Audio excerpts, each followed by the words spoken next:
I've been praying for a long time. And I still feel silly when I pray. I feel sometimes that I don't know what I'm doing.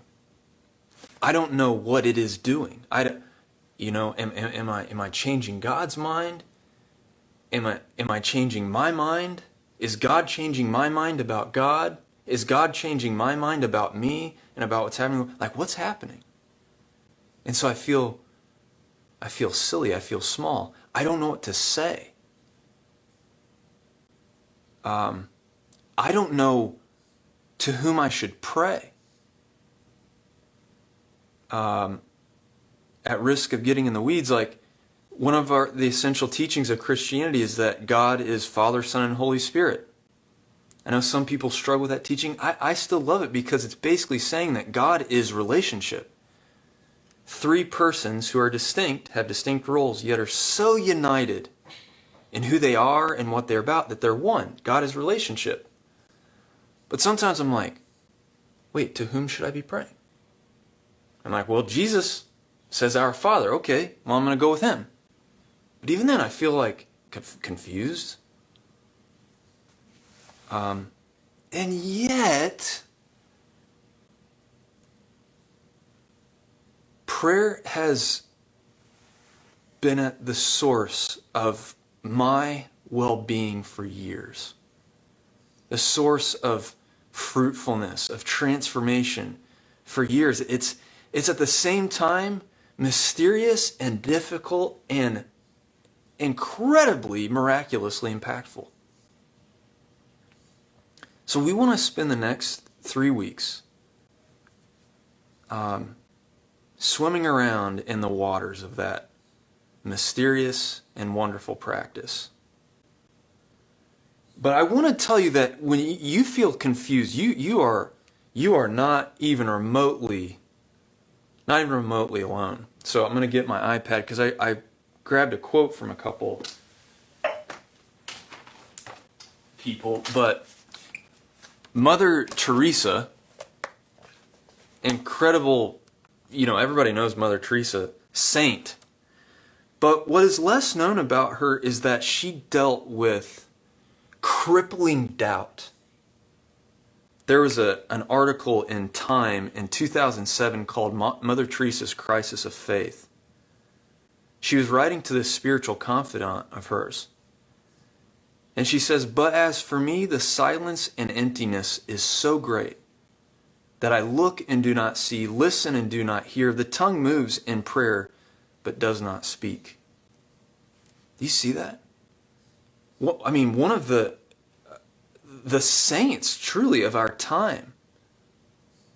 And she felt lost in prayer and in faith.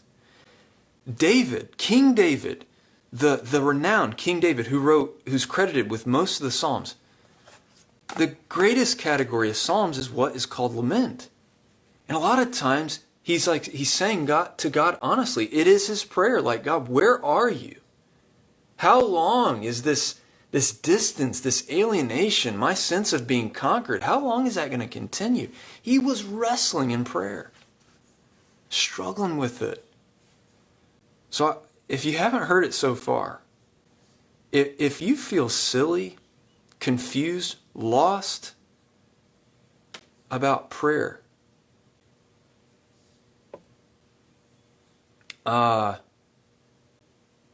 you're right on target. Right on target. What I want to help us to do today and in the next few weeks is not to make you more comfortable in prayer, but it maybe make you more comfortable with discomfort.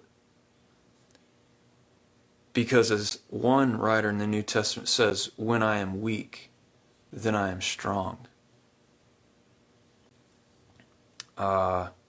So here's my question for you. What do you struggle with when it comes to prayer? In a word or a few words, what is your greatest struggle with prayer?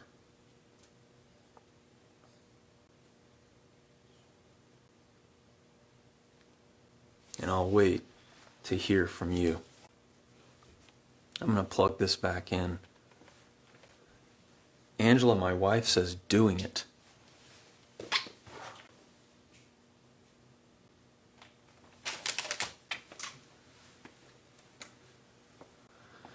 Wondering if I'm being heard. Oh my, Courtney, like that's the psalmist. Yeah. Tyler says the same. So I'm hearing a couple people saying just like the discipline or habit of doing it. Oh, Dean. Oh, hold on to Dean's thought. Making it a wish list. A little later on, I'm going to point to some things that listening Evan says. I should try to think about prayer being possible because Jesus Christ removed the barrier between us and God. Yeah, let's talk about that, Lisa. Well, maybe tune in and see the thoughts I share, how that speaks into that. Making sure I'm not always just asking, but also thinking. Kathy, it's a great point. We're going to talk about that. Yes, lol. Hey, folks, listen to the, he'll hate me for saying this, the Reverend here. Lowell Bartell was a pastor. He's still a pastor. He says, is prayer merely communication or an entering into intimacy? That one. I'm pointing to comments. Maybe that doesn't make sense. I'm just going to say it now.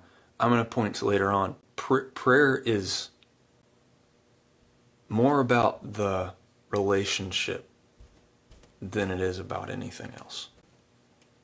It's about that intimacy. Yeah, making time to do it and or remembering to do it. Calming my mind, wondering how I'm heard, waiting for answers. I feel like I'm rambling and that I repeat myself a lot. I get distracted and halfway through and then pick it up minutes later. But almost feel disrespectful, but am I? That's a good illustration of wrestling in prayer. Submitting. Falling asleep talking to God. I've done that so many times. Joe Gamboa says the waiting. Yeah. Being in prayer can almost intensify your sense of waiting, like you're, waiting. What to pray for? What is worthy of prayer? Not feeling selfish. Silencing all the thoughts. Believing it in full. Yeah. Doug said Joe turned to me onto reading prayers. It's like a jumping off point. It's like a companion. That's a long tradition in the church of what are called, if you need this on Jeopardy, liturgical prayers, like these prayers that are written out.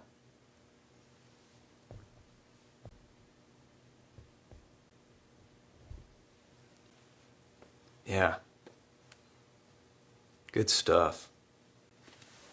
Seems like I'm not the only one who struggles with prayer out there.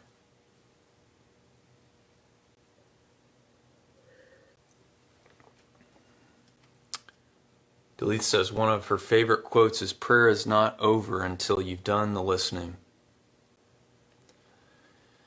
Remembering to pray for others and not just myself, yeah.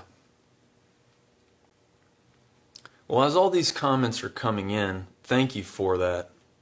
I do love our conversations on here. I, like many people, have screen fatigue, I'll admit it. But, man, I love our conversations on here. While the comments are coming in, I obviously will not be addressing all that stuff. We won't hit all that stuff today. We're gonna go in one direction, which I think, based on your comments,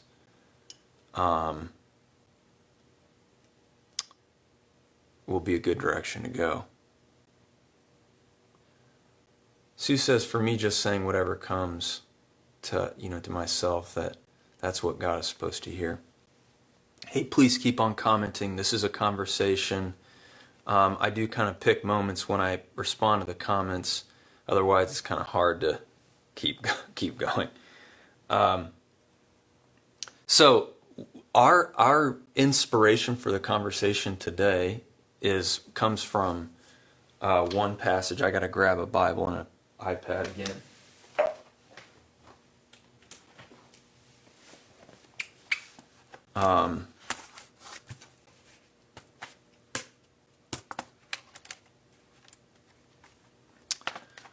So we're going to have one line. It's just one verse. In fact, I don't really even need to get the Bible out because I've memorized it at this point.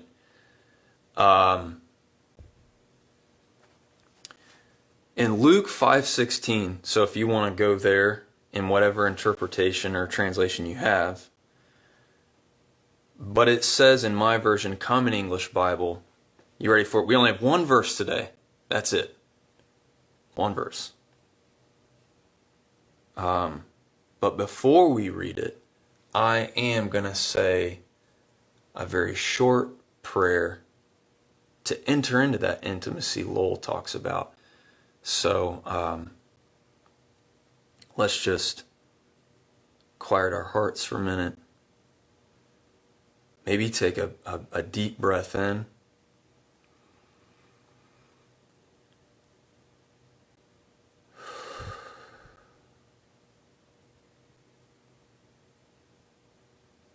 Paying attention to your breath while you pray is a beautiful thing, because prayer is not just a spiritual or emotional thing, it's a whole body thing. It's a whole self thing.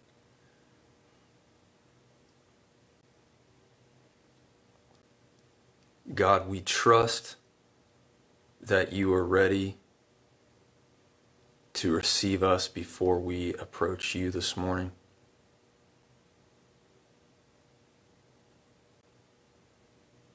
Yet assure us of your presence. Inspire us. Help us to grow up in the things of Jesus, for the sake of the world you came to save. Amen. Luke 5:16. The Gospel of Luke, one account of Jesus' life, chapter 5, verse 16. Jesus had been baptized. He had gone into the wilderness. He had gone to his hometown to preach in a synagogue and almost got thrown off a cliff for what he said. He had done some healings in a place called Capernaum, a little fishing village around the lake or the Sea of Galilee. And then Luke 5:16 is basically like the first break in the action for Jesus. And it says, "But Jesus would withdraw to deserted places for prayer." That's it for this morning. Jesus would withdraw to deserted places for prayer. Now, in the original language, I just want to draw this out for you because it's kind of interesting. The verbs that are used in the original language are in a tense or a voice that basically mean like Jesus was always in the habit of doing this. In other words, he did this all the time. So imagine this. Whenever you read accounts of Jesus' life, sometimes what you don't read is what he did in private, and he did it all the time. He was in the habit of it. Which takes us back to this teaching from the church that I really appreciate, that's an ancient teaching, that we say that Jesus was fully divine and fully human. Here's why that's helpful here. Sometimes Jesus is showing us how to be human in relationship with God. He was constantly going to that intimacy. to be reaffirmed in his identity as the Son, as someone in this special relationship with God. He was always going to this place to be alone with him and God. He was always in the habit of going to deserted places. Again, the word for deserted places in the original language is the word from which we get our English word hermit. So it's like literally Jesus was in the habit of being a hermit. And the introverts out there are like, yes, I knew it. But think of it this way. Jesus was, what he did in public was the fruit of what he did in private. I said that about Peter a couple weeks back. What Peter did publicly was a fruit of what he did privately. Jesus was a hermit and a teacher. He was a hermit so that he could be a companion alongside the oppressed. He was a hermit so that he could do his healing. He was a hermit, and then he was a friend to sinners. He was in the habit of doing some things in prayer privately that produced some very specific fruit publicly.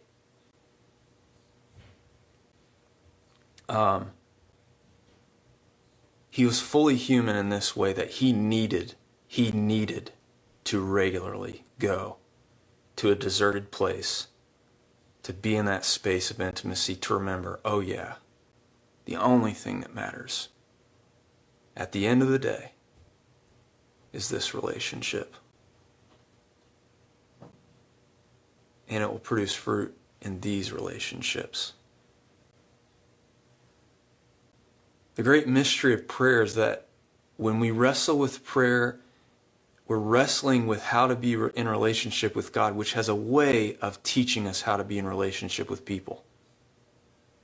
And not just like refines our relationship with God, it refines our activity in the world. It's a hard confusion, but it's a good confusion in prayer. So really quickly, basically the rest of this time, I'm going to help you to do something practically. But I want to just say a quick side note about, there's so many ways we could talk about prayer. I even thought about how, we could just go through the Bible and find all these instances where people pray and study them. But if we did that, think about it, we would be studying public prayer, which is one kind of praying. We would be missing all the moments of private prayer that don't get recorded, which I think arguably are much more important. We're looking at prayer knowing that there are so many different modes of praying, right? We're talking about private praying today. That intimate praying that Jesus talks about in Matthew 6 that Joe alluded to last week. He said, don't be like the hypocrites who stand on the street corner with tons of words and flowery language. Go to the inner room of your house in secret where your Father sees you in secret. And pray simple things like this: Our Father who art in heaven, hallowed be thy name. That's the kind of prayer we're talking about. Knowing there are many different kinds of praying, many different ways of praying. We're starting here because I think it's the most important. It's the kind of praying that Jesus built his mission on. It's what his disciples did too. They learned this way of praying. So, this passage almost calls us to imagine, what did that look like for Jesus?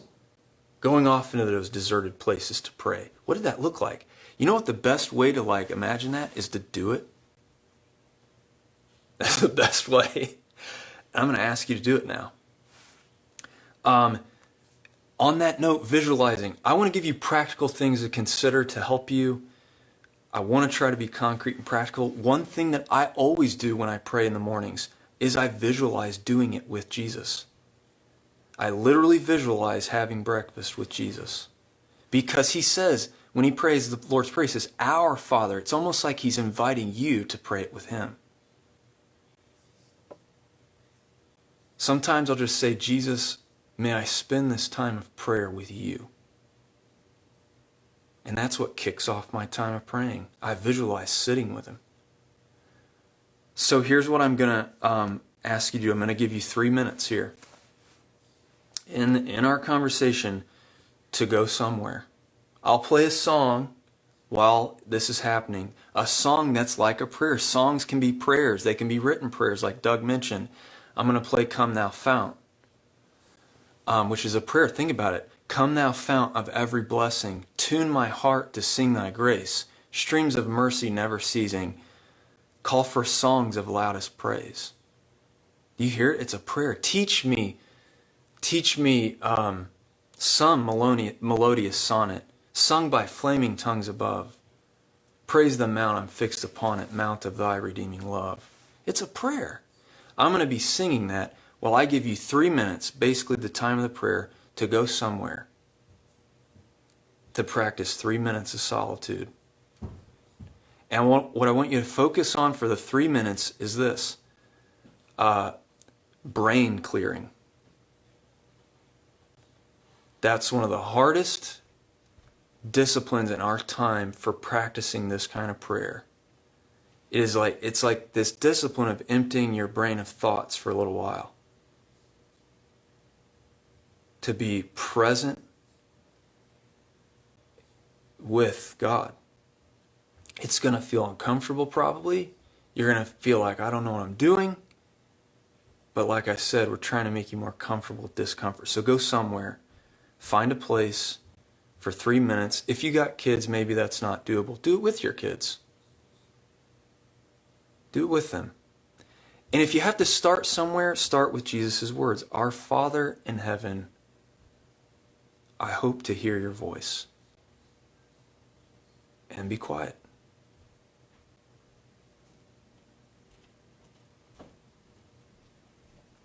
I'm going to play the song and then come back. Go do your 3 minutes and then come back. Okay?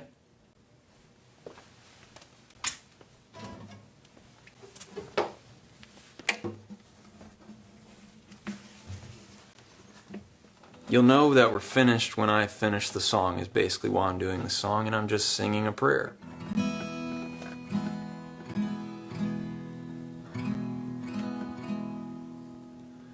Come thou fount of every blessing, and tune my heart to sing thy grace. Streams of mercy never ceasing, and call for songs of loudest praise. And teach me some melodious sonnet, sung by flaming tongues above. Praise the mount I'm fixed upon it, mount of thy redeeming love. Here I raise my Ebenezer, hither by thy help I've come, and I know by thy good pleasure safely to arrive at home. Jesus sought me when a stranger, wandering from the fold of God, he to rescue me from danger interposed his precious blood.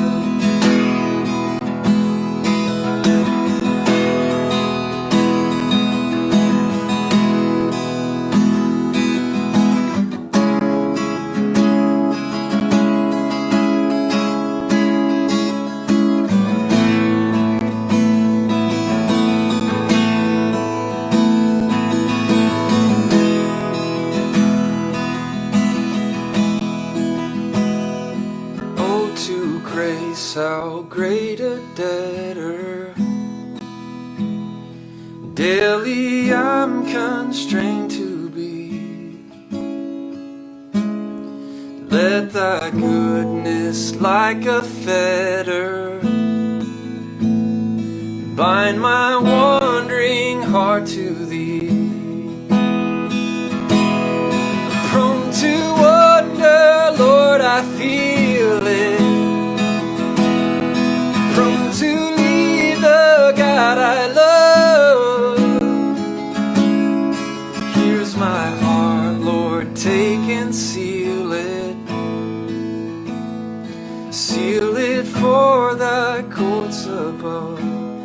Now that's a prayer. Here's my heart, Lord, take and seal it. Seal it for thy courts above.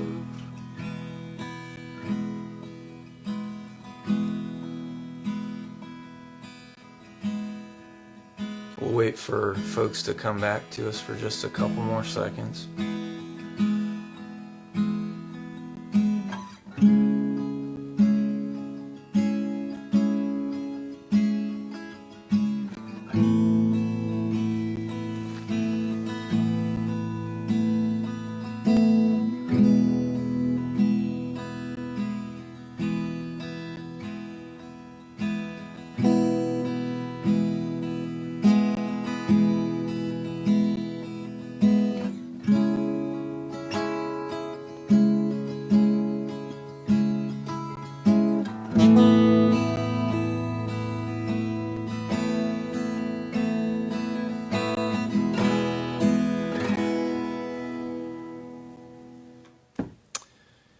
Me too, Doug. Prone to wonder, Lord, I feel it. And yet, when I'm in prayer, hey, Mackenzie, good morning. Prone to wonder. When I'm in prayer, even when I'm confused, disillusioned, like literally my illusions about life have been dashed, and I feel hopeless and isolated. In some mystery in prayer, even when I feel inept at it, I feel like, oh yeah, I don't go to find God. God finds me.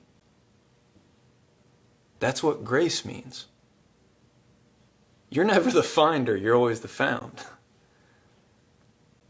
And prayer is a time to be quiet in that great truth. So I'm actually gonna now give you some thoughts about your homework. This week, here's your homework. And then I'll give you a kind of an announcement, as I said I would. Your homework is that I'm challenging you. I'm not just encouraging you, I'm challenging you. Spend at least the first 10 to 15 minutes of every day this week in solitude, in a deserted place of prayer. Go do it with Jesus. Follow in his footsteps. 10 to 15 minutes to start every day. And I'll check in with you on our Facebook. I will put up a post to check in with you midweek to the end of the week. How's that going? And let's have a conversation again on there. Some thoughts really quickly before, in approaching that homework. You might be saying to yourself, like I often do, well, okay, but how? And what do I do? What do I say? Again, there are lots of different ways to practice this prayer, to practice solitude. There's not a right way to do it. We got to get that out of our brains, that the point is to either be a good prayer. As Lowell said, it's not about achieving something, it's about approaching intimacy with God. There's not a wrong way to do it. We just got to approach it with an open heart and a commitment to be there. Prayer is more than anything about relationship. an illustration for you really quick. My dad and I do projects together often. Work on his house, my house, my sister's house. And we've gotten in this habit of saying this every time we work together. I'll look at him or he'll look at me and say, hey, it's not about this project we're doing. This house will be rubble someday. The point is our doing it together. We try to name that like building something nice is not the point. It matters. But the greater point is the relationship itself. That's what endures. It's about relationship. Because of that, there are unhelpful patterns that I just want to really quick just identify, because you're going to approach them this week when you do this homework. There are unhelpful patterns that aren't about relationship. Dean mentioned one earlier. Prayer is not a wish list to Santa Claus. That's not relationship. Prayer does involve asking. But it's not, okay, God, here's my list. That's not a relationship. That's something else. I don't know what that is. It's also, it's not a transaction. It's not, hey, can I get this thing from you, God, and I'll do this thing in return. It's not like you're working out some negotiation. That's hierarchy. That's not relationship. Yes, God is above us, yes, but God is also with us. It's also not performance or evaluation.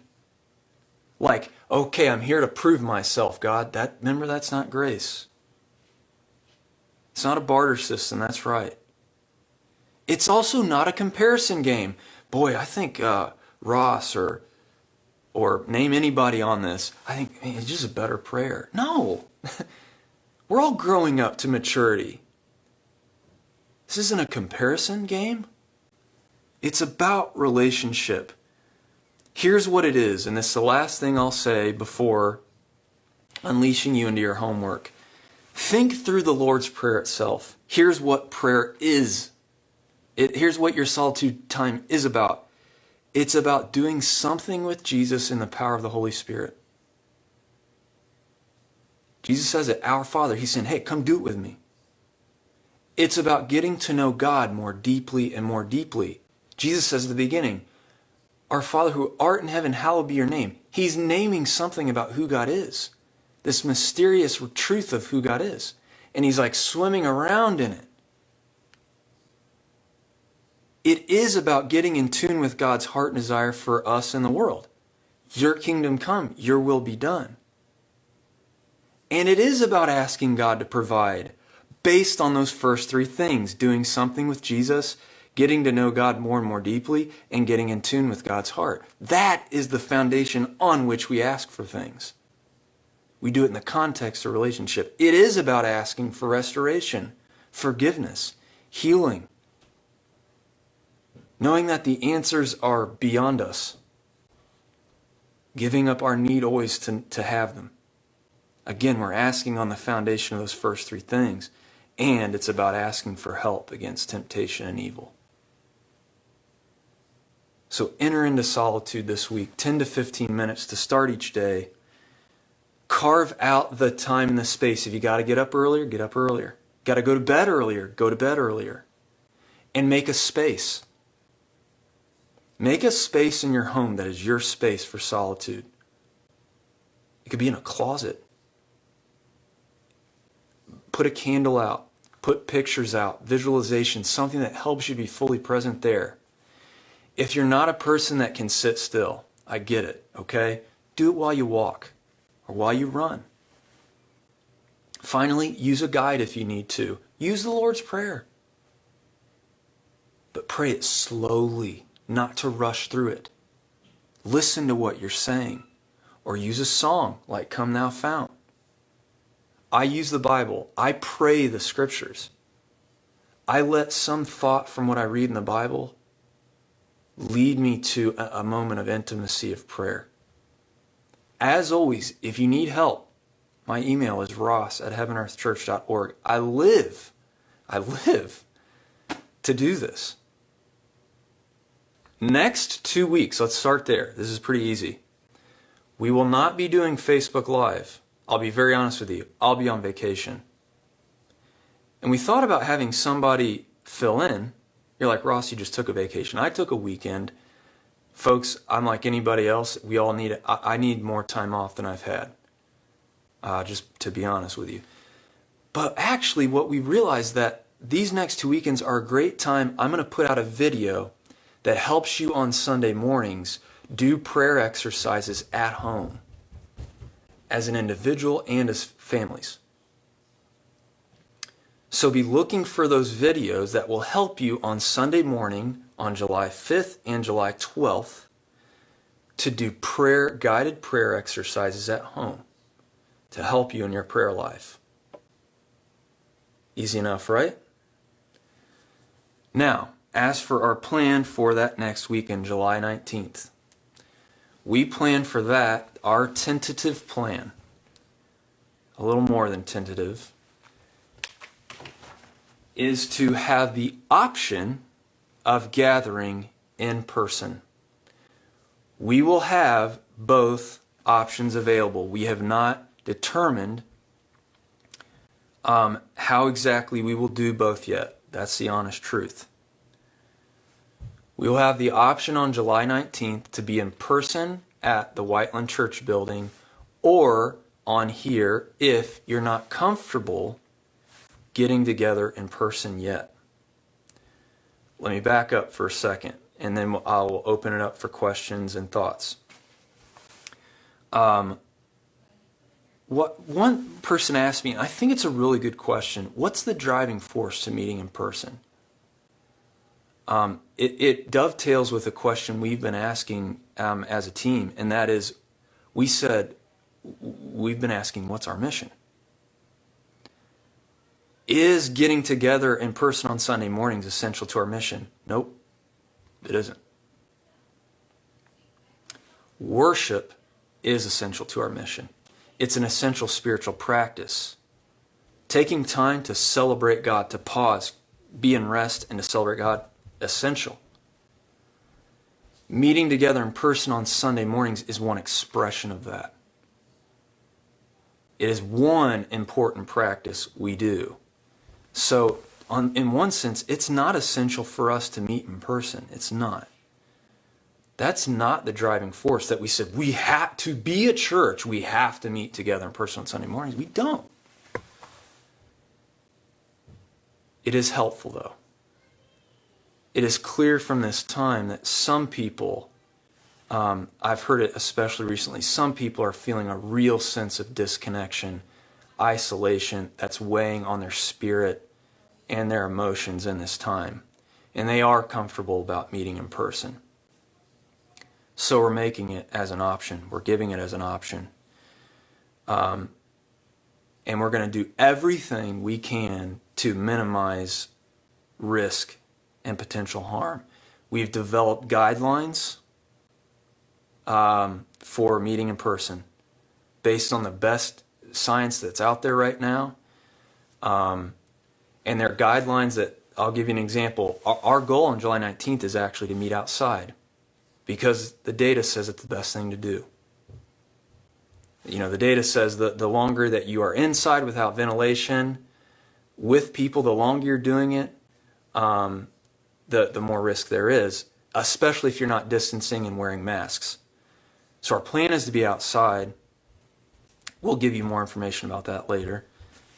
Distanced, out there we're not going to require masks because we're going to be distanced, we're going to be outside, but we will have other precautions in place. If we have to meet inside, we will be distanced. We will implement all of our procedures for cleaning and sanitizing and controlling traffic and so forth. Again, we've outlined this, but masks will be required inside. All that being said, if you're not comfortable meeting in person yet, that's fine. We're going to make this as an option too. The last thing I'll say, and then I'll open it up for questions, is anything could change. So please don't receive this as like, okay, it's set down in stone from starting July 19th. That's the plan going forward. Nope, it could change. Because we know it's starting to spike again, right? In some places. Our conference has been in conversation with IU Health from the beginning. And they gave us 3 graphs about how this virus will go. And there's no sense in any of the graphs that we're done with this. None. So we are going to be listening, and we're going to have a re-exit plan, even with our re-entry plan. Some things that say, okay, we got to shut down in person again. Mo says, will you need help with inside cleaning and sanitizing? I'm in. Please be looking out, thank you, we will put a Sign Up Genius eventually online about volunteer tasks that honestly we're going to need help with to make the building ready. Because we're making the building ready, we're making a couple of rooms available for small groups to use. We have very specific, stringent procedures with that too that we've outlined, that you can sign up for a room, but you only go to that room, and when you're done, you sanitize it for the next group. Let us know how we can support Heaven Earth Church. Well, hey, thanks for saying that. So, good question. So, I actually had planned to say something about that, so great. Really quickly, the way that our church runs is that we essentially have 2 funds. We have what's called like our general fund. That runs the day-to-day operations of the church, like everything. Anything you can imagine that it might cost to do our ministry, it comes out of that general fund. We have another one called the Local Impact Fund. That is like directed to like local like impact initiatives. That being said, 5% of our general fund is set aside for local impact as well. We also have another 11% set aside out of the general fund that goes towards like state and global ministries of the United Methodist Church. That's a total of about 16% out of our general fund that goes like right back out to make an impact in the world. Honestly, folks, if you feel moved to give as a spiritual discipline like prayer, if God's moving your heart to give, we can use giving to our general fund and to that local impact fund. I'll be honest, general fund is most helpful because it just allows us, we know where, the needs are. But the local impact fund, on the other hand, has funded things like the weekend meal supplements that we've been doing since March. Is there an address? Do you mean for where we'll meet, Lisa? If so, it's 309 East Main Street in Whiteland. It's right across from Whiteland High School. 309 East Main Street. That's one of our base camps right now. Another one's like Johnson's Barbecue, which we've still been in touch with them, by the way.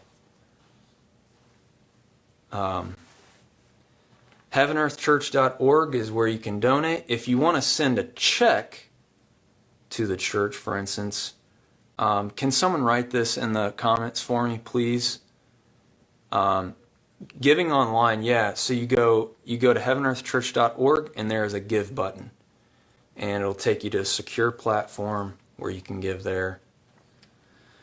If you want to send a check to us, probably safer to send it to P.O. Box 364, Bargersville, Indiana, 46106. Can someone put that in the comments, please? That's a more secure mailbox is why. The mailbox obviously sits outside at the building. P.O. Box 364, Bargersville, Indiana, 46106. Please don't give out of guilt. Give out of gratitude for what and recognition of what God has given you, and do so out of faith that God is the one who provides all things. That's right. It's right there in the comments. P.O. Box 364, Bargersville, Indiana, 46106. Hey, look, Dean's got a little method for praying there. Check it out. It seems pretty awesome. I dig it. Folks, I think we're going to close up shop. If you have questions or comments or concerns, please email me, ross@heavenearthchurch.org. And if I haven't said it before, I hope I have. The church is the people. It's you. It's me. Thank you for being the church. May the peace of Christ go with you. The power and strength of God Almighty and the companionship of the Holy Spirit. God bless all of you.